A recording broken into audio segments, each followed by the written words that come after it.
ام بہذا امرتا، کہ کیا تم اس مقصد کے لیے پیدا کیے گئے ہو یا یہ تمہیں حکم دیا گیا ہے. یہ اسی کی تعبیر تھی کہ انہوں نے پھر اپنی ساری لائف کو چینج کر دیا. اچھا مکے میں بھی پھر انتظار ہو رہا تھا، اللہ نے وہاں بھی انتظام کر کے رکھا، وہ بھی انتظار ہو رہا تھا. وہ تو پھر لمبا واقعہ. حضرت رابعہ بصریہ رحمۃ اللہ علیہ ادھر سے جا رہی تھی، ادھر سے حضرت ابراہیم بن ادم آئے. تو حضرت نے جیسا ارشاد فرمایا علم کی بڑی اہمیت ہے ان کے ہاں، اور فرماتے ہیں کہ علم اس لیے حاصل کرو کہ اس پر عمل کرو. بعض لوگوں کے پاس علم تو بہت زیادہ ہے لیکن ان کا عمل جو ہے وہ چونٹیوں کے برابر. اللہ اکبر اللہ. تو یہ وہ باتیں ہیں جو صوفیاء نے اپنے عمل سے ثابت کی ہیں اور ان مقامات کو اختیار کیا ہے. اللہ آپ کا اپنا ہی واقعہ جو ہے اپنی زبان سے فرماتے ہیں کہ جب میں راہ سلوک پر چل نکلا تو مصر میں اسکندریہ میں ایک آدمی مجھے ملا، اس نے مجھے کچھ نصیحتیں کی. فرماتے اس نے مجھے پوچھا کہ تم کس سفر پر نکلے ہو، دنیا تم نے کیوں چھوڑی ہے؟ تو میں نے اس کو بتایا کہ میں نے اللہ سے ثواب حاصل کرنے کے لیے اور آخرت کے اجر کے لیے دنیا چھوڑی. اللہ اللہ اللہ اللہ. تو اس نے کہا کہ یہ آخرت کا اجر اس وقت تک نہیں ملتا جب تک آدمی مشکلات کو برداشت کرنے کا جذبہ اپنے اندر پیدا نہیں کرتا. تو زندگی میں جو مشکلات آئیں ان کو تم برداشت کرنا، اس سے یہ ہوگا کہ تمہارے دل میں ہدایت کا نور روشن ہو جائے گا. وہ ایک چراغ کی مانند ہوگا اور اس کی روشنی اتنی زیادہ ہوگی کہ قرآن مجید کی ناسخ اور متشابہ آیات میں فرق کرنے کی صلاحیت تمہارے اندر پیدا ہو جائے گی. اور پھر یہ نصیحت کی کہ جب بھی اللہ والوں کی مجلس میں بیٹھو ان کو ناراض نہ کر بیٹھنا، کیونکہ ان کی خوشی میں اللہ کی خوشی ہے اور ان کی ناراضی میں اللہ کی ناراضی ہے. اور یہ وہ لوگ ہیں کہ جو روز قیامت انبیاء اور صدیقین کے ساتھ بیٹھے ہوئے ہوں گے، ان کے ہم نشین ہوں گے اور پھر اللہ تعالیٰ کے ہم نشین ہوں گے. اللہ اللہ اللہ. ان کو ناراض کرنا تو بڑی بدبختی ہوگی. اچھا ڈاکٹر صاحب، جن کی مجالس کا یہ عالم ہو کہ ایک دفعہ حضرت شفیع بلخی علیہ رحمہ سلطان ابراہیم بن ادم رحمۃ اللہ علیہ کی بارگاہ میں گئے تو ایک درویش بیٹھے تھے، تو جب ان سے پوچھا کہ گزر بسر کیسے ہوتا ہے تو فرمایا کہ ملتا ہے تو کھا لیتا ہوں، صبر کرتا ہوں. تو جواب کتنا کمال آیا. یہ تو گلی کے کتے بھی کرتے ہیں. کمال تو یہ ہے کہ اگر ملے تو تقسیم کرو ورنہ صبر کرو. اچھا وہی بات ہے، وہ جو میں چاہتا ہوں وہ جو ایک وہ جو وضو خانے والا واقعہ ہے نا، مسجد والا، وہ بھی ذرا سا بیان کر دیجئے نا کہ کیا اللہ تبارک و تعالیٰ کی قدرت جو ہے کس کی دعا کو قبولیت کا شرف دینے کے لیے کہاں لے کے گئی. جی آپ کریں، آپ بہت اچھا بیان کریں. نہیں پلیز آپ بتائیے، بلکہ ہزاروی صاحب سے پوچھتے ہیں، آپ کنٹینیو کیجئے. جی عبادت کے حوالے سے بات کر رہے تھے. اچھا اس نے اور جو نصیحت کی، کہنے لگا کہ بخل کیا ہے. اس آدمی نے کہا کہ کبھی بخیل نہ بننا. فرماتے ہیں میں نے اس آدمی سے پوچھا کہ آپ کس چیز کو بخل قرار دیتے ہیں؟ انہوں نے کہا کہ اہل دنیا کا بخل اور ہے، اہل آخرت کا بخل اور ہے. اہل دنیا کا بخل یہ ہے کہ وہ دولت کو سنبھال کر رکھتے ہیں، پیسے کو خرچ نہیں کرتے. اللہ اللہ اللہ. لیکن اہل آخرت کا بخل یہ ہے کہ وہ نفس کو اللہ کے راستے میں خرچ نہ کریں اور نفس کو بچا کر رکھیں. اس بخل سے تم بچنا. نفس کو مشقت میں ڈالنا، اللہ کے راستے میں اس کو استعمال کرنا، خرچ کرنا، اس سے عبادت کرنا، طاعات میں زندگی گزارنا. اللہ ایک نصیحت انہوں نے یہ کی کہ جب اللہ تعالیٰ کسی آدمی پر ناراض ہو جاتے ہیں تو پھر اپنے بندوں کا دل اس کی طرف سے پھیر دیتے ہیں. تو جس آدمی کی طرف سے اللہ کے نیک بندوں کا دل پھر جائے، ان کے دل میں اس کی محبت نہ رہے، اس پر آسمان کے دروازے بند ہو جاتے ہیں اور ملائکہ کی عنایات اس پر نہیں ہوتی، اور انبیاء کرام اور رسل کی جو عنایات ہیں ان سے وہ محروم ہو جاتا ہے اور ہلاکت کی وادی میں گر جاتا ہے. اللہ. پروفیسر بشارت صاحب، وہ جو گناہ کے حوالے سے کچھ 6 چیزیں ہیں اس کو بھی بڑا ذکر آتا ہے، بڑے زبردست صاحب کی جو ہے وہ اپنا نصیحتیں. میں چاہتا ہوں کہ تو اس پہ کلام فرمائیے، پھر اگر آپ کے ذہن میں وہ مسجد والا واقعہ ہے تو ذرا وہ بھی بتائیے لوگوں کو کہ کیا نصیحت آموز باتیں. جی جنید بھائی، دیکھیں جو صوفیاء کرام کا وجود ہے وہ ہر دور کے اندر ایک امن کی علامت سمجھا گیا، اور جو صوفیاء کرام نے تعلیم دی ان کے اندر ایثار کا درس تھا، محبت کا درس تھا، اخوت کا اور بھائی چارے کا درس دیا. بلکہ حضرت ابراہیم بن ادہم رضی اللہ تعالیٰ عنہ تو ان شخصیات میں سے ہیں کہ جب آپ کا وصال ہوا تو غیب سے ایک ندا سنی گئی کہ آج دنیا کا امن چلا گیا. اللہ. آپ کا ایک وجود امن کا باعث تھا. پھر لوگوں کو انداز تبلیغ جو آپ کا تھا، مثلاً ایک شخص نے آپ سے سوال کیا کہ دعائیں قبول نہیں ہوتی، اس کی وجہ کیا ہے؟ عدم قبولیت کی. تو آپ نے فرمایا کہ اس کے اندر تمہارا اپنا قصور ہے. پہلی بات آپ نے یہ فرمائی کہ اللہ رب العزت کو اپنا خالق کہتے ہو لیکن اس کی فرما برداری نہیں کرتے، رزق اس کا کھاتے ہو لیکن اس کا شکر ادا نہیں کرتے۔ اللہ اکبر، اللہ اکبر۔ پھر آپ نے فرمایا کہ دوسروں کی عیب جوئی کرتے ہو اپنے عیوب کو جانتے ہوئے بھی۔ اللہ اکبر۔ پھر فرمایا کہ موت کا یقین ہے لیکن جان بوجھ کر غافل بنے ہوئے ہو۔ پھر فرمایا کہ اپنے ماں باپ کو خود اپنے ہاتھوں سے تم قبر میں اتارتے ہو لیکن عبرت حاصل نہیں کرتے۔ اللہ اکبر۔ فرمایا جب یہ باتیں ہیں ان باتوں کی طرف توجہ کرو گے اور ان کے اندر جو خامیاں تمہاری ذات میں ان کو دور کرو گے تو دعا تمہاری قبول ہو جائے گی۔ یعنی دنیا کی بے ثباتی پہ آپ نے کلام کیا اصل میں، کہ کچھ بھی نہیں ہے، یہ منصب، یہ جاؤ عشمت، یہ کرسی کچھ بھی نہیں ہے۔ جی بالکل۔ اچھا پھر آپ دیکھیے، آپ نے حضرت شقیق بلخی رحمۃ اللہ علیہ کا ذکر کیا، وہ آپ کے خلفاء میں سے جی بالکل، اور آپ کی تربیت میں اور زیر صحبت میں رہے۔ ان کے والے سے ایک واقعہ اور اس کے اندر ایک بہت بڑا درس آپ نے دیا لوگوں کو، جو صوفیاء کا اصل پیغام ہے۔ فرماتے ہیں کہ حضرت شقیق بلخی سے کسی درویش نے پوچھا کہ آپ درویش کیسے بنے اور اس طرف کس طرح ہیں؟ وہ فرماتے میں ایک جنگل بیابان میں تھا، میں نے ایک پرندے کو دیکھا جس کے پر کٹے ہوئے تھے، میں یہ سوچنے لگا کہ اس کو اس جنگل میں خوراک کیسے ملتی ہے؟ تو ایک پرندہ اڑتا ہوا آیا، اس نے اپنی چونچ میں خوراک لا کر تو اس پرندے کو دی جس کے پر کٹے ہوئے تھے۔ فرماتے میں یہ سوچنے لگا کہ اگر اللہ رب العزت ایک پر کٹے ہوئے پرندے کا خوراک کا انتظام اس جنگل بیابان میں کر رہا ہے تو میں تو اشرف المخلوقات، اللہ تعالیٰ مجھے رزق کیوں نہیں عطا کرے گا؟ تو وہ فرماتے میں نے دنیا چھوڑ دی اور میں اس پرندے کی طرح بن گیا جس کے پر کٹے ہوئے تھے۔ حدیث شریف کا مفہوم بھی ہے نا کہ رزق آگے بھاگتا ہے، بندہ پیچھے ہوتا ہے۔ جی بالکل۔ اب دیکھیے حضرت ابراہیم بن ادم نے کیا جواب دیا۔ آپ نے فرمایا شقیق تم اس پرندے کی طرح کیوں نہیں بنے جو کھانا لے کر آتا تھا، جو رزق لے کر آتا تھا؟ کیا تم نے نبی علیہ السلام کا یہ فرمان نہیں سنا کہ جو اوپر والا ہاتھ ہے وہ نیچے والے ہاتھ سے بہتر ہے، دینے والا ہاتھ لینے والے ہاتھ سے بہتر ہے؟ تو فرمایا کہ تمہیں وہ بندہ بننا چاہیے تھا اس کی طرح کہ تم لوگوں کی مدد کرتے، لوگوں کی ضروریات کو پورا کرتے۔ اس انداز کو دیکھ کر حضرت شقیق بلخی رحمۃ اللہ علیہ نے آپ کے ہاتھ پر بوسہ دیا اور یہ کہا کہ میں آج سے آپ کا شاگرد ہوں، آپ میرے استاد ہیں۔ اچھا لوگوں نے آپ سے سوال کیا کہ آپ کی مصروفیت کیا ہے، کہ مشاغل کیا ہیں اور کس طرح آپ وقت کو گزارتے ہیں؟ آپ نے فرمایا میں نے 4 سواریاں رکھی ہوئی ہیں اور ان 4 سواریوں کے ساتھ میں اپنا وقت گزارتا ہوں۔ عرض کیا وہ 4 سواریاں کون سی ہیں؟ آپ نے فرمایا کہ جب اللہ تعالیٰ مجھے کوئی نعمت عطا کرتا ہے میں شکر کی سواری پر بیٹھ جاتا ہوں، اور جب میں اللہ تعالیٰ کی فرما برداری کرتا ہوں تو میں اخلاص کی سواری پر بیٹھ جاتا ہوں، اور جب مجھ سے کوئی معصیت اور گناہ ہو جاتا ہے تو میں ندامت اور توبہ کی سواری پر بیٹھ جاتا ہوں، اور جب مجھ پر کوئی مصیبت آتی ہے، کسی آزمائش میں مبتلا ہوتا ہوں تو پھر میں صبر کی سواری سے کام لیتا ہوں۔ فرمایا بس ان 4 سواریوں کے ساتھ میرا وقت گزرتا ہے، یہی میری مشغولیت ہے اور انہی چیزوں میں مشغول رہتا ہوں۔ اگر کسی کو اپنی زندگی میں اگر کامیابی چاہیے تو میرا خیال ہے ان 4 سواریوں کو ہی جو ہے وہ اپنا لے، 5ویں کسی سواری کی ضرورت ہی نہیں ہے۔ واہ واہ واہ۔ تو اس لیے جنید بھائی یہ بات میں عرض کرنا چاہتا ہوں کہ ہم صوفیاء کی تعلیمات پڑھتے تو ہیں لیکن ان کو صرف کانوں کی لذت حاصل کرنے تک ہم محدود نہ کریں بلکہ اس کو اپنی زندگی کے اندر نافذ کرنے کی بھی کوشش کریں اور تزکیہ نفس ان تعلیمات کے ذریعے حاصل کرنے کی کوشش کریں کہ جو صوفیاء نے تعلیمات دی ہیں۔ اچھا ایک بات ہی بتائیے، ایک سوال اور ضمناً آ گیا ساتھ ساتھ، کیونکہ ظاہر ہے ابراہیم بن ادم رحمۃ اللہ علیہ کے والے سے بات ہو رہی ہے تو آپ نے مکے میں خاصا وقت گزارا نا، یہ آپ تاریخ میں آتا ہے، اور پھر بات یہ ہے کہ اس کے بعد آپ شام کی طرف چلے گئے۔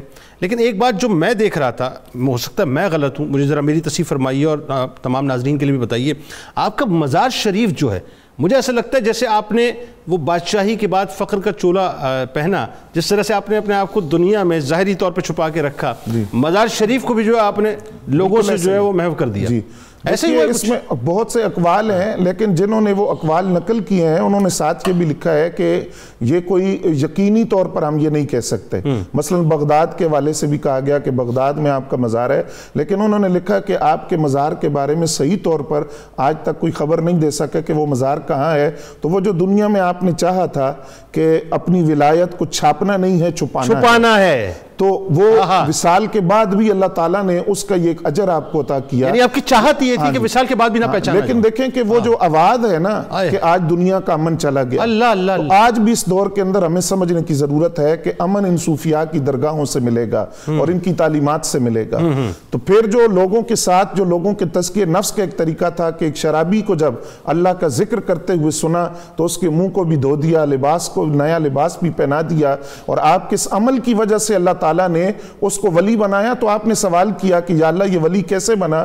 فرمایا اے ابراہیم تو نے اس کو ہماری تعظیم کی خاطر اس کا منہ پاک کیا تھا، ہم نے اس کا دل پاک کر دیا ہے تیری وجہ سے اور تیرے اس محبت اور احترام کی وجہ سے جو اللہ تعالیٰ کی وجہ سے تھا۔ سر جزاک اللہ، بہت شکریہ آپ تینوں احباب کا، آپ تشریف لائے۔ ناظرین کرام آئیے چلتے ہیں کتاب الشفا کی جانب اور آپ کو بتلاتے ہیں مفلسی کے خاتمے کے حوالے سے وظیفہ۔ روزانہ نماز فجر سے قبل اپنے گھر کے چاروں کونوں میں 10 بار اللہ تعالیٰ کا اسم مبارک یا رزاقوں کا ورد کرنے سے اس گھر سے مفلسی کا خاتمہ ہو جاتا ہے اور گھر خوشیوں سے بھر جاتا ہے۔ حضرت فضیل بن عیاض رحمۃ اللہ علیہ کا قول مبارک ہے کہ بہترین جہاد ادائیگی نماز پر استقامت اختیار کرنا ہے۔